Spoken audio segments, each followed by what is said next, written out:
بسم اللہ الرحمن الرحیم۔ گمنام ہیرو کے معزز ناظرین، السلام علیکم۔ آئیے چلتے ہیں کہانی کی طرف۔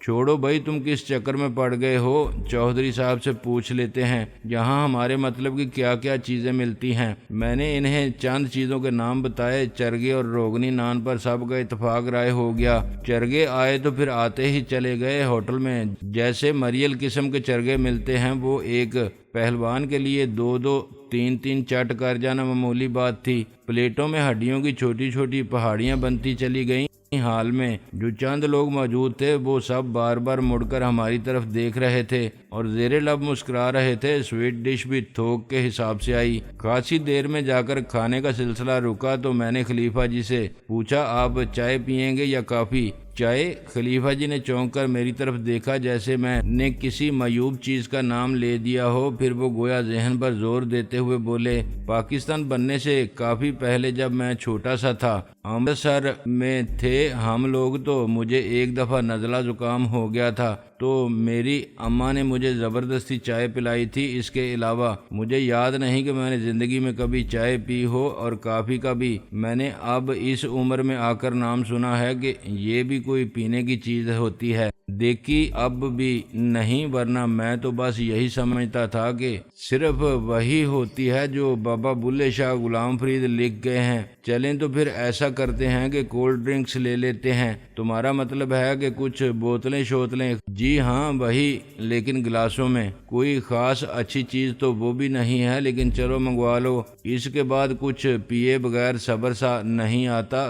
کولڈ ڈرنک کا کاروبار چل رہا تھا تو میں نے دیکھا میرے دائیں ہاتھ بیٹھا ہوا ایک نوجوان اور نو عمر پہلوان غیر محسوس سے انداز میں گردن گھما کر ایک طرف دیکھے جا رہا تھا، اور ہر بار ادھر دیکھ کر چہرہ سرخ ہو جاتا تھا۔ ویسے بھی اس کی رنگت سرخ و سفید ہی تھی۔ مخصوص سمت میں دیکھتا تھا تو بالکل ہی ٹماٹر کی طرح سرخ ہو جاتا تھا۔ وہ ایک خوبصورت نوجوان تھا، آنکھیں بلوری اور کان کھڑے تھے، قد کاٹھ اور جسمانی ساخت بھی اچھی تھی۔ اس نے اس سمت میں دیکھا جدھر وہ بار بار دیکھ رہا تھا، ادھر ایک میز پر تین چار لڑکیاں بیٹھی تھیں۔ ان میں سے ایک کو میں نے دیکھا تھا، وہ خاصی معروف اور مقبول ٹی وی آرٹسٹ ثنا سعید تھی۔ میں نے اسے ایک مرتبہ ہی ٹی وی پر دیکھا تھا، لیکن کئی رسالوں میں اس کے کئی انٹرویو سرسری سے انداز میں نظروں سے گزرے تھے تو اندازہ ہوا تھا کہ خاصی معروف شخصیت تھی۔ ٹی وی آرٹسٹ کو ویسے بھی بچہ بچہ پہچانتا ہے۔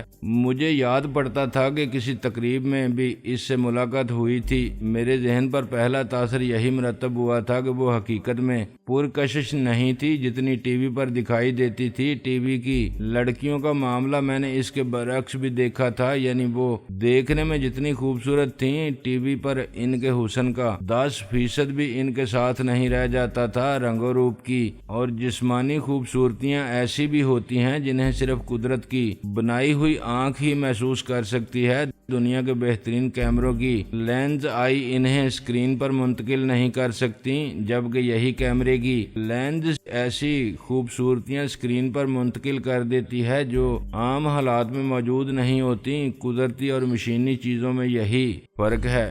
ثنا سعید کھاتے پیتے گھر کی تھی، ٹی وی پر شوقیہ کام کرتی تھی۔ زمین تو یہی بتاتی تھی، دوسرے کچھ مقاصد رہے ہوں تو ان کا مجھے پتہ نہیں تھا۔ میرے ذہن میں اس کے بارے میں تاثر یہی تھا کہ خاصی شوخ و شنگ اور تیز و ترار چیز تھی۔ اس وقت وہ غالباً سہیلیوں کے ساتھ تھی، نہ جانے کس بات پر وہ سب بے تحاشا ہنس رہی تھیں۔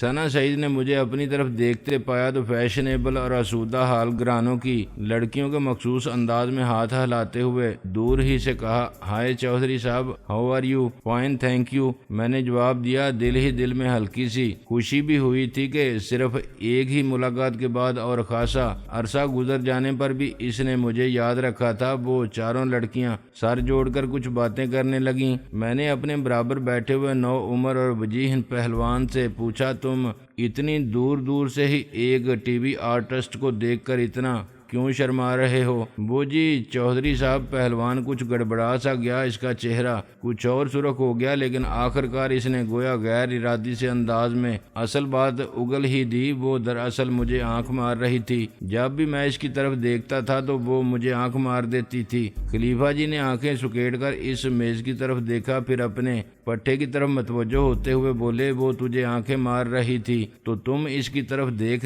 کیوں رہے تھے؟ اگر اب تم نے ادھر دیکھا تو میں تمہیں فلائنگ کک مار دوں گا۔ وہ بڑی چھری چیزیں ہیں، تمہاری ان کے چکر میں پڑنے کی تو عمر ہے اور نہ اوقات آئی عقل میں۔ خلیفہ جی میں تو ویسے ہی دیکھ رہا تھا، پہلوان مسکین سے لہجے میں بولا، لیکن اسی دوران غیر ارادی سے انداز میں ایک بار پھر اس کی نظر اس میز کی طرف چلی گئی اور میں نے خود دیکھا واقعی ثنا نے اسے آنکھ ماری، لیکن دوسری ہی لمحے سہیلیوں کی طرف متوجہ ہو گئی اور سب سر جوڑ کر کھی کھی کرنے لگیں۔ نوخیز پہلوان کا چہرہ ایک بار پھر ٹماٹر کی طرح سرخ ہو گیا۔ میں اس کیفیت سے محظوظ ہوئے بغیر نہ رہ سکا، مجھے یوں لگا جیسے میں کوئی خواب دیکھ رہا تھا۔ یہ شرم، یہ حیا اور وہ بھی مردوں میں، یہ خزانے تو اب ختم ہوتے جا رہے تھے۔ اس نوجوان کو ثنا آنکھ مار رہی تھی تو وہ اپنی جگہ بیٹھا شرم سے سرخ ہوا جا رہا تھا، حالانکہ وہ راہ چلتے کسی کی طرف آنکھ بھر کر بھی دیکھ لیتی ہوگی تو وہ گھر تک اس کا پیچھا کرتا ہوگا یا وہیں گلے کا ہار بننے کی کوشش کرتا ہوگا۔ میں نے سر جھٹک کر خیالات کی دنیا سے باہر آنے کی کوشش کی اور ایک بار پھر خلیفہ جی کی طرف متوجہ ہوا۔ وہ ابھی تک اپنے پٹھے پر آنکھیں نکال رہا تھا اور وہ بڑی مسکینی سے سر جھکائے بیٹھا تھا۔ خلیفہ جی آپ اس عمر میں بھی فلائنگ کک لگا لیتے ہیں؟ میں نے مسکراتے ہوئے پوچھا۔ خلیفہ جی ٹھنڈی سانس لے کر بولے، اب تمہیں کیا بتائیں چودھری بہو، تم نے تو کبھی آ کر اپنا اکھاڑا دیکھا بھی نہیں، کبھی اپنے اس خادم کو دیکھو تو صحیح آ کر کے ان پٹھوں کو کیسے ٹریننگ دیتا ہوں، پھر تمہیں پتہ چلے گا کہ خلیفہ پری نواز پڑی پیکڑ کیا چیز ہے۔ سفید بال اپنی جگہ ہیں، عمر اپنی جگہ ہے، ریاضت اپنی جگہ ہے، فن اپنی جگہ ہے، جوانی والی بات تو پیدا نہیں ہو سکتی۔ یہ تو ہم کو پتہ ہے کہ جوانی جوانی ہی ہوتی ہے، لیکن پھر بھی یہ بڑھاپا بہت سی جوانیوں سے بہتر ہے۔ جو بات میرے دل میں تھی خلیفہ جی نے اپنے منہ سے کہہ دی تھی۔ وہ گلاس رکھ کر اپنے دونوں ہاتھ الٹ پلٹ کر دیکھتے ہوئے بولے، کون سا داؤ ہے جو خلیفہ نواز پڑی پیکڑ نہیں لگا سکتا؟ ابھی ہمارا کولڈ ڈرنک کا سلسلہ چل ہی رہا تھا کہ لڑکیاں جانے کے لیے اٹھ کھڑی ہوئیں۔ ثنا سعید جاتے جاتے میری کرسی کے قریب رک گئی اور مسکراتے ہوئے بولی، چودھری صاحب کیا پہلوانوں کا کنونشن بلا رکھا ہے؟ ہاں، میں نے سوچا دانشوروں کے کنونشن تو بہت ہو چکے، سب کئی بار لفظوں کی جگالی کر کے ٹی اے لے کر جا چکے، ملک کا کوئی مسئلہ حل نہیں ہوا۔ اب پہلوانوں کا کنونشن ہی بلا کر دیکھ لیا جائے، اور کچھ نہیں تو کم از کم اچھی جانیں ہی دیکھنے کو ملیں گی، دل میں زندگی کی امنگ کچھ بڑھے گی۔ بہت اچھا سوچا آپ نے، وہ پرس کندھے پر لٹکاتے ہوئے بولی، کبھی ہمارے غریب خانے پر بھی تشریف لائیے نا، میں نے آپ کو اپنا کارڈ بھی دیا تھا۔ معذرت چاہتا ہوں، مجھ سے کہیں ادھر ادھر ہو گیا ہوگا، دوبارہ عنایت فرما دیجئے، میں نے شائستگی سے کہا۔ اس کی سہیلیاں ڈائننگ ہال کے دروازے پر جا کر کھڑی ہوئی تھیں، لیکن اپنے پیچھے خوشبوؤں کا ایک قافلہ چھوڑ گئی تھیں۔ ثنا اپنا پرس کھولتے ہوئے بولی، اتنی بے نیازی بھی اچھی نہیں ہوتی کہ آپ نے ہمارا کارڈ بھی سنبھال کر نہیں رکھا۔ لوگ تو گلی کوچوں میں، اخباروں کے دفتروں میں، ٹی وی سینٹرز پر ہمارا فون نمبر پوچھتے پھرتے ہیں۔ اس نے پرس سے اپنا خوبصورت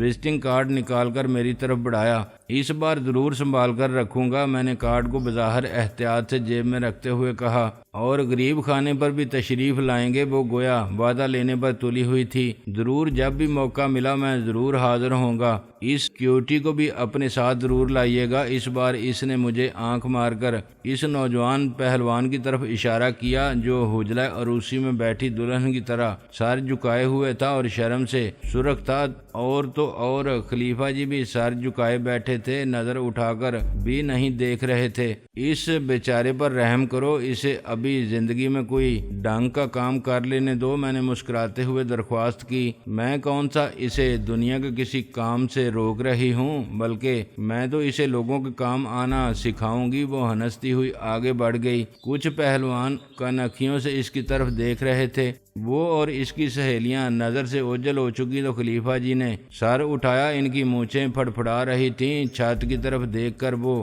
کراہنے کے سے انداز میں بولے، مولا یہ زمانہ کدھر کو جا رہا ہے؟ کولڈ ڈرنکس کا سلسلہ بھی ختم ہو چکا تو تھوڑی دیر بعد خلیفہ جی بولے، چلو بھائی چودھری پتر، آج تمہاری مہربانی سے ہم نے اس اونچے ہوٹل میں بھی کھانا کھا لیا، اب اجازت دو آج تمہاری خدمت میں حاضر ہو کر بڑی خوشی ہوئی، لیکن اصل خوشی اسی دن ہوگی جب تم ہمیں کسی خدمت کا موقع دو گے۔ بس آپ اکھاڑے کو دل و جان سے چلاتے رہیں، اس کی ترقی کی کوشش کرتے رہیں، یہ بھی میری اور اس قوم کی بڑی خدمت ہوگی۔ میں نے اٹھ کر انہیں رخصت کرتے ہوئے کہا۔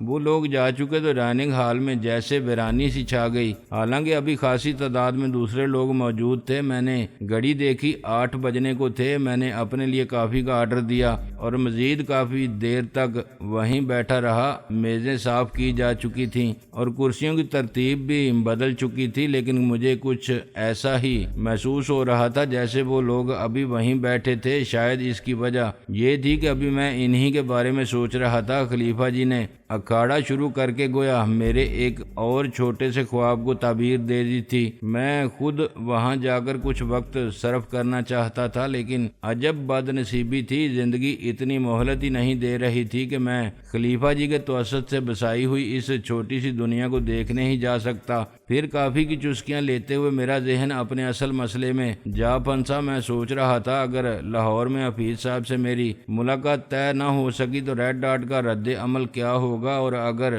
ملاقات طے ہو گئی تو اس کے لیے مجھے کیا کیا تیاریاں کرنے کی ضرورت تھی۔ راحیلہ جس آپریشن کا منصوبہ بنا رہی تھی وہ اپنی جگہ تھا، لیکن اس کے ساتھ ساتھ میرا بھی کچھ کاموں کے لیے تیار رہنا ضروری تھا۔ کچھ دیر بعد ایک ویٹر فولڈر میں بل لیے مجھ سے سائن کرانے کے لیے آیا۔ میں نے فولڈر کھولا تو اس میں بل سے ذرا اوپر ایک چٹ بھی رکھی ہوئی تھی۔ اس پر لکھا تھا، سر کل سے ایک مشکوک سا نوجوان ہوٹل کے گرد منڈلا رہا ہے، وہ آپ کے چکر میں ہے۔ آج کلرک سے آپ کا کمرہ نمبر پوچھ رہا تھا، اس کا کیا کرنا ہے؟ SS۔ میں نے ویٹر کی طرف دیکھا، وہ ہونٹوں پر رسمی سی مسکراہٹ سجائے کھڑا تھا۔ چٹ سردار شیخ کی طرف سے تھی۔ میں نے اسی پر لکھ دیا، اسے قابو میں کر کے پچھلے احاطے میں لے آؤ، میں دیکھتا ہوں، مارنا نہیں۔ بل پر سائن کر کے میں نے فولڈر بند کر کے ویٹر کی طرف کھسکا دیا۔ وہ رخصت ہو چکا تو میں اپنے آپ کو کچھ اور ڈھیلا چھوڑ کر بیٹھ گیا۔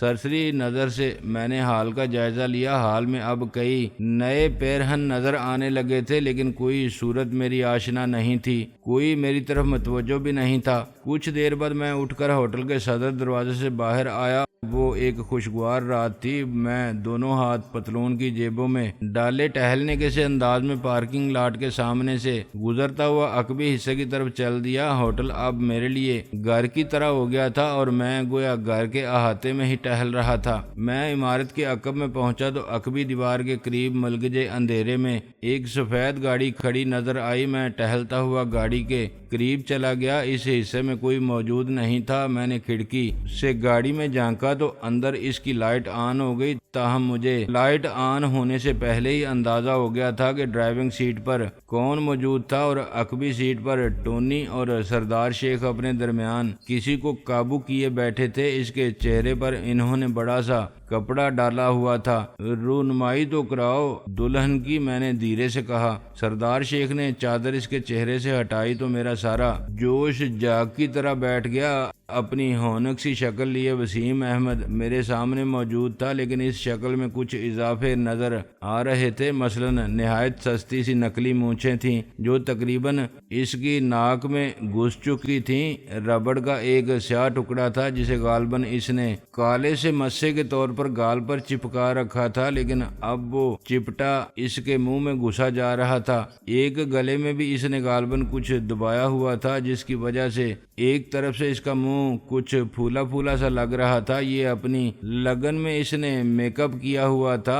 ویسے شاید کوئی اس کی طرف نہ دیکھتا، لیکن اس میک اپ کی وجہ سے ضرور متوجہ ہو سکتا تھا اور یہ بھی جان سکتا تھا کہ یہ چیزیں نقلی تھیں۔ اس طرح وہ کسی کی نظر میں زیادہ مشکوک مشکوک قرار پا سکتا تھا۔ عام حالات میں بھی اس کے چہرے پر ہوائیاں سی اڑتی دکھائی دیتی تھیں، اس وقت تو بالکل ہی حواس باختہ تھا۔ مجھ پر نظر پڑتے اس نے غالباً چیخ کر کچھ کہنا چاہا، لیکن ٹونی نے فوراً اس کے منہ پر ہاتھ رکھ دیا، جس کی وجہ سے مونچھ اس کی ناک میں کچھ اور گھس گئی۔ اسے چھینک آئی مگر وہ بھی دب کر رہ گئی۔ البتہ ٹونی کا ہاتھ کچھ گندا ہو گیا۔ ٹونی دانت پیس کر رہ گیا۔ اس ہونک کو کہاں سے پکڑ لیا تم نے؟ میں نے ٹھنڈی سانس لے کر کہا۔ کیا یہ شکل سے ہی تمہیں چوغد نظر نہیں آ رہا؟ سر، اس کی حرکتیں بڑی مشکوک تھیں، سردار بولا۔ پھر ہم نے یہ بھی سوچا کہ صورت سے چوغد نظر آنے والے بعض لوگ بڑی پہنچی ہوئی چیز ہوتے ہیں۔ وہ تو ٹھیک ہے، لیکن اسے چھوڑ دو، اسے اپنے دوستوں ہی میں سے سمجھو۔ اس کا نام وسیم ہے، اسے پر اسرار بننے کا شوق ہے، میں نے بتایا۔ ٹونی نے محتاط انداز میں اسے چھوڑ دیا۔ وسیم چند لمحے گہری گہری سانسیں لیتا رہا، پھر میرے ساتھیوں کی طرف اشارہ کر کے بولا، یہ اپنے ہی آدمی ہیں، ظاہر ہے تبھی تو اتنے اطمینان سے گفت و شنید ہو رہی ہے۔ میں نے جواب دیا، خدایا تیرا لاکھ شکر ہے۔ اس نے دونوں ہاتھ پھیلا کر خدا کا شکر ادا کیا، پھر اپنی نکلی مونچھیں ناک سے نکالتے ہوئے بولا، میں تو سمجھا تھا کہ دشمنوں کے ہتھے چڑھ گیا۔ میں دل ہی دل میں خود سے کہہ رہا تھا، لو وسیم بیٹا، تمہیں تو وصیت کرنے کی بھی مہلت نہیں ملی، منگنی تک نہیں ہوئی تمہاری، اور سفر آخرت پر روانہ ہونے کا وقت بھی آن پہنچا، لیکن جب آپ کی صورت نظر آئی تو یقین ہو گیا کہ آپ ضرور مجھے دشمنوں سے بچا لیں گے۔ وہ ایک بار پھر تشکر بری انداز میں ٹھنڈی سانس لے کر بولا، لیکن خدا کا شکر ہے یہ لوگ دشمن نہیں، اپنے ہی آدمی نکلے، ورنہ بڑا خون خرابہ ہوتا۔ کون کرتا خون خرابہ؟ میں نے پوچھا۔ ظاہر ہے آپ ہی کرتے، میں تو ان کے شکنجے میں بے بس تھا۔ میرا تو نقلی پستول بھی انہوں نے چھین لیا تھا، میں احتیاطاً اصلی پستول لے کر نہیں آیا تھا، یوں ہی کبھی کبھار غلط موقع پر گولی چل جاتی ہے۔ اس کی اینک ناک پر آن ٹکی تھی اور فریم بھی کچھ ٹیڑھا سا ہو گیا تھا، وہ اسے سیدھا کرنے لگا۔ اگر یہ لوگ تمہیں قابو میں نہ کرتے تو تم یقیناً نقلی پستول سے کشتوں کو پشتے لگا دیتے، میں نے کہا۔ کشتوں کو پشتے نہ صحیح، کچھ نہ کچھ تو ضرور کرتا، کبھی کبھی نقلی پستول بھی بڑا کام آ جاتا ہے۔ پھر وہ کراہ کر پسلیوں پر ہاتھ رکھتے ہوئے بولا، ویسے ایفی بھائی، آپ کے ان آدمیوں نے مجھے اچھے خاصے رگڑے دیے ہیں۔ حالانکہ میں نے بالکل مزاحمت نہیں کی تھی، اس کا انداز کچھ ایسا ہی تھا جیسے کوئی بچہ لڑائی میں دوسرے بچوں سے پٹنے کے بعد کسی بزرگ سے شکایت کر رہا ہو۔ ان کا ہاتھ ہی ذرا سخت پڑتا ہے اور تم ذرا نازک اندام ہو، لیکن جس حالت میں تم نظر آ رہے ہو یوں سمجھو کہ انہوں نے تمہیں پھولوں کی طرح سنبھالا ہے، ورنہ جو حماقت تم کر رہے تھے اس میں تمہاری جان بھی جا سکتی تھی۔ اچھا یہ بتاؤ تم تھے کس چکر میں؟ تم ہوٹل کے آس پاس کیوں منڈلا رہے تھے؟ میرا کمرہ نمبر وغیرہ کیوں پوچھ رہے تھے؟ مجھے یہاں آتے جاتے دیکھ کر تم سیدھے میرے پاس نہیں آ سکتے تھے؟ میں تو آپ کی مدد کرنا چاہتا تھا، لیکن میں ذرا جاسوسوں والا طریقہ اختیار کر رہا تھا۔ اس نے ذرا شرمیلے سے لہجے میں جواب دیا، میں آپ کے گھر گیا تھا، میں نے دیکھا آپ کا گھر تو بالکل تباہ و برباد ہو چکا تھا، وہاں ملبے کے ڈھیر کے سوا کچھ نہیں تھا۔ میں سمجھ گیا کہ آپ دشمنوں میں گرے ہوئے ہیں اور کھلی جنگ شروع ہو چکی ہے، لیکن مجھے کوئی نہیں بتا رہا تھا کہ آپ ہیں کہاں۔ وہ تو اتفاقاً ہی میں نے آپ کو اس ہوٹل میں آتے جاتے دیکھ لیا، میں چھپ کر آپ کی نگرانی کرنے لگا۔ وہ کیوں؟ میں نے حیرت سے پوچھا۔ مجھے معلوم تھا کہ دشمن آپ پر نظر رکھے ہوئے ہوگا، کھلم کھلا اور اعلان آپ کے پاس آنا بالکل مناسب نہیں تھا۔ اس طرح میں بھی دشمن کی نظر میں آ سکتا تھا اور نہ صرف اپنی بلکہ آپ کی جان بھی خطرے میں ڈال سکتا تھا۔ اس لیے میں بڑے صبر و تحمل سے مناسب موقع کا انتظار کر رہا تھا، لیکن مجھے یہ خیال ہی نہیں رہا تھا کہ آپ کے اپنے آدمی بھی آپ پر نظر رکھے ہوں گے اور وہ میرے بارے میں غلط فہمی میں مبتلا ہو سکتے ہیں۔ آئندہ میں احتیاط کروں گا۔ ٹونی، سردار شیخ اور حنیف تینوں ہی اس کی طرف یوں دیکھ رہے تھے جیسے سمجھنے کی کوشش کر رہے ہوں کہ آخر وہ تھی کیا چیز۔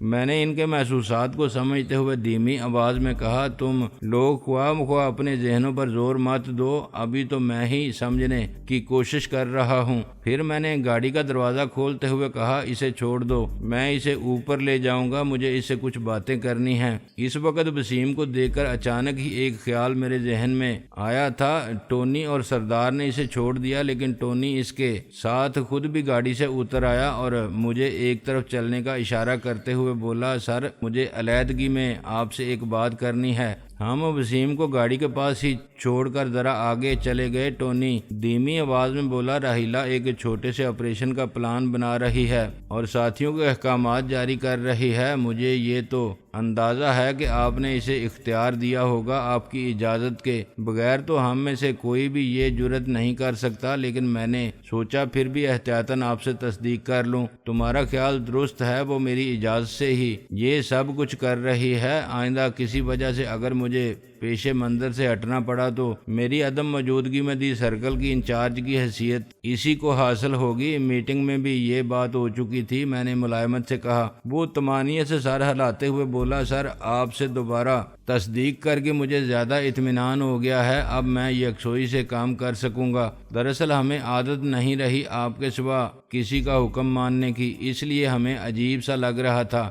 میں چاہ رہا ہوں اس کی صلاحیتوں کا کچھ امتحان ہو جائے، اس کے ناکام ہونے یا اس کی عدم موجودگی کی نوبت آنے پر تم اسی کی جگہ سنبھالو گے، اور کسی وجہ سے اگر تم اپنی ذمہ داریاں انجام نہ دے سکو تو شفیع شاہ تمہاری جگہ سنبھالے گا۔ اپنے اس چھوٹے سے گروپ کا نظام چلانے کی یہ ترتیب رہے گی۔ میں نے کہا، سر میں تو دی سرکل کو سنبھالنے کی ذمہ داری ہرگز اپنے سر لینا نہیں چاہتا، میں تو بس آنکھیں بند کر کے آپ کے حکم کی تعمیل کرنا جانتا ہوں اور اسی میں خوشی محسوس کرتا ہوں۔